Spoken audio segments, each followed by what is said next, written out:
Welcome to all. இப்போ நம்ம பார்க்க போகிற ப்ராப்பர்ட்டி கிளாசிக் ரெட்ரீட். இது சோழிங்கநல்லூர் வில்லேஜில் இருக்குது.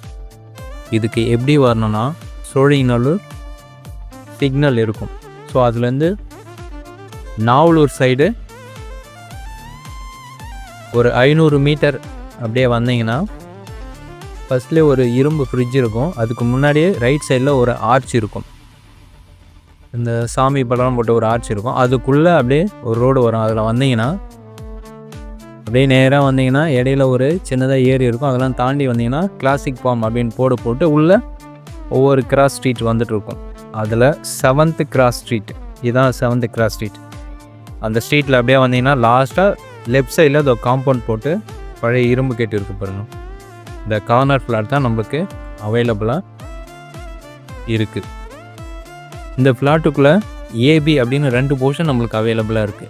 இதனுடைய நம்பர் என்னென்னு பார்த்தீங்கன்னா 283 ஏபி அப்படின்னு 2 போர்ஷன் நம்மளுக்கு அவைலபிளாக இருக்குது. இந்த 2 போர்ஷனும் ஒவ்வொன்றும் தனித்தனியாக எவ்வளோ square feet, total square feet அப்படின்னு பார்த்தீங்கன்னா 1593 ஸ்கொயர் ஃபீட். இதுக்கான டைமென்ஷன் அப்படின்னு பார்த்தீங்கன்னா east west 60 feet, north south 26 feet 4 inch. இது 2 பிளாட்டுக்கும் ஃபேஸிங் பார்த்தீங்கன்னா சவுத் ஃபேஸிங், ரோடு வந்து 40 ஃபீட் ரோடு.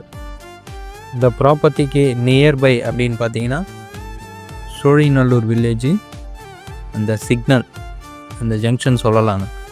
இங்கேருந்து ஒரு 5 மினிட்ஸில் போகிற மாதிரி இந்த ப்ராப்பர்ட்டி இருக்குது.